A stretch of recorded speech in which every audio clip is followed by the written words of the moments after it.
Bonjour, je m'appelle Alain Malavergne. Je fais plein de choses dans la vannerie depuis 20 ans. 20 ans cette année. Enfant, j'ai vu mon père, mon grand-père faire des paniers, mais c'est pas eux qui m'ont montré, qui m'ont appris, parce que bon, à 15 ans, on sait bien qu'on a autre chose à faire. Donc c'est vraiment la rencontre de Bernard qui a déclenché cette passion. Donc Bernard Bertrand, c'est quelqu'un qui fait de la vannerie, mais qui ne fait pas que de la vannerie. Ses premiers livres, un des premiers était la migration des oies sauvages. Il a fait énormément de livres que l'on peut découvrir sur les éditions de Terran Magazine. Et la vannerie sauvage, tome 1, Initiation, c'est un livre qui était en préparation lorsque je l'ai connu il y a 20 ans.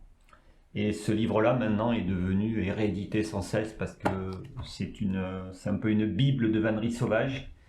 Il contient un DVD et là, je connais des gens qui, rien qu'avec ça, ont fait des paniers.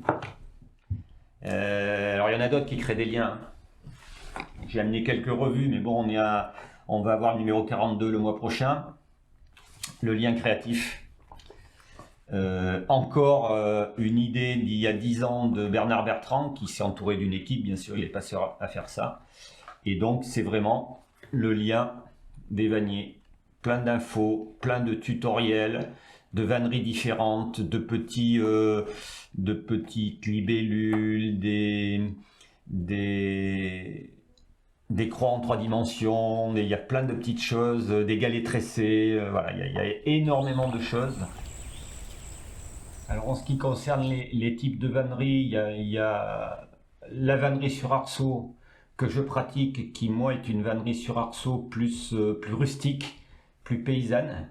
Le nord de la Dordogne, on est encore un peu limousin, donc on a les paniers en châtaignier, donc paniers limousin, les paniers en osier qui se côtoient même au point que certains sont faits avec les deux, l'éclisse de châtaignier.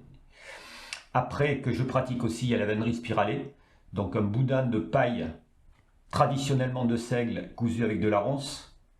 Et donc c'est ce que je fais, je sème le seigle, je récolte les ronces.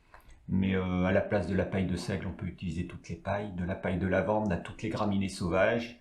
À la place de la ronce, on peut utiliser les éclisses de noisetier, de châtaignier, de frêne, d'osier. Et donc je ne fais que des paniers de ma région, mais chaque région a son panier, son type de panier, ses végétaux traditionnels, qu'ils soient cultivés ou non.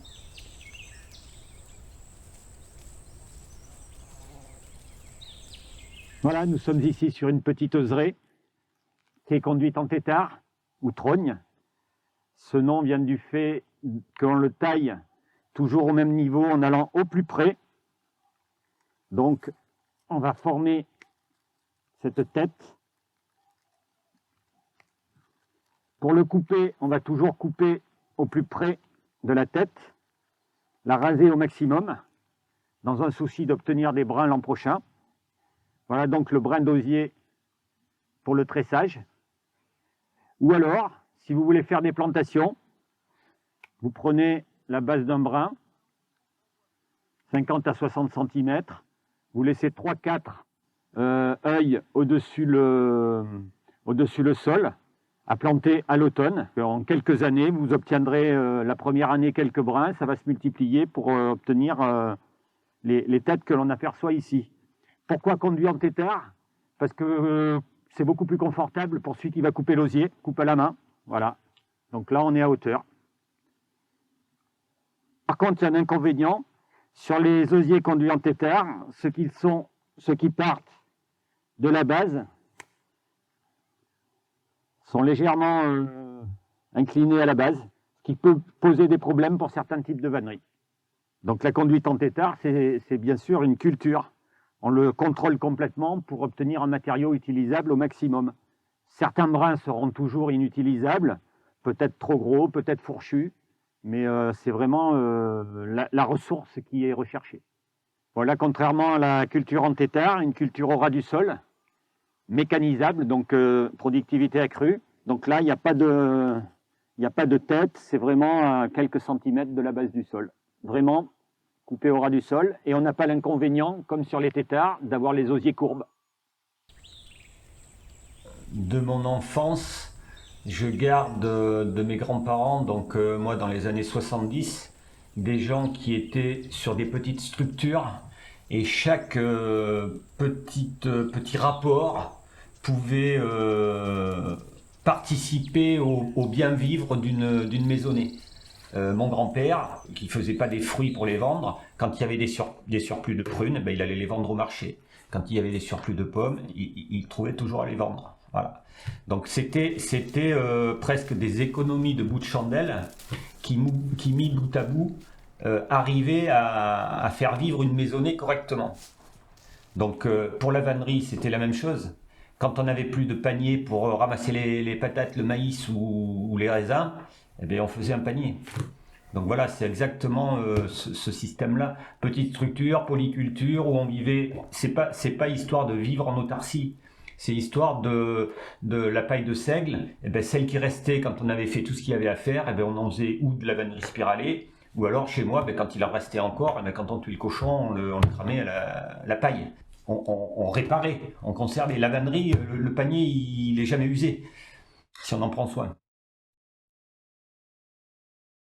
Le terme vannerie, ben, ça vient du vent qui servait après la moisson au fléau. Il fallait séparer les impuretés et la balle du blé, donc ces espèces de grandes panières là, qui ont vraiment une forme particulière et qui, en faisant voler dans l'air de fin de soirée d'été, faisait voler la balle et on récupérait le grain.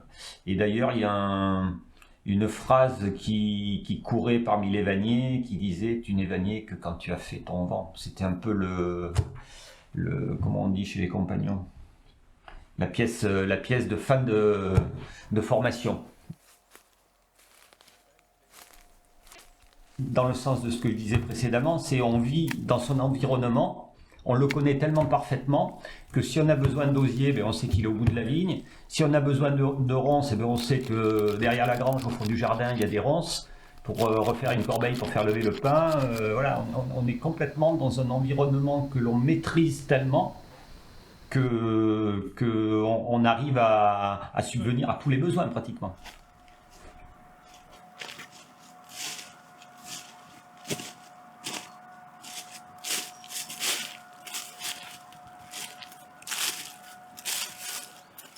Ah, voilà du Troène. Troène.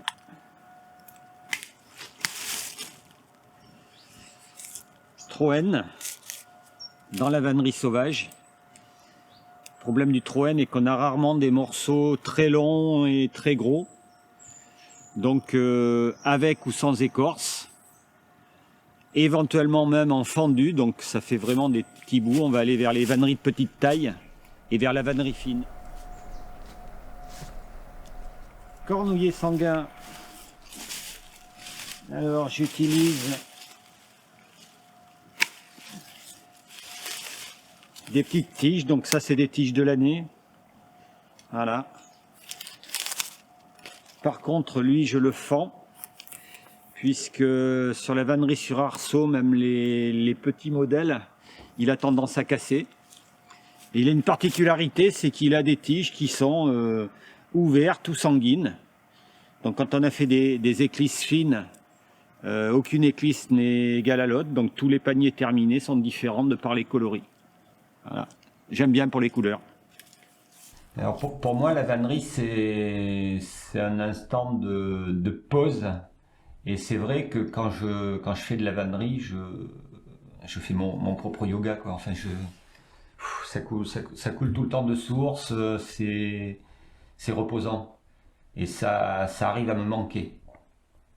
Là, cette saison où je recommence les paniers depuis peu, souvent je le dis, mais j'ai encore pas eu le temps de faire de la vannerie, quoi.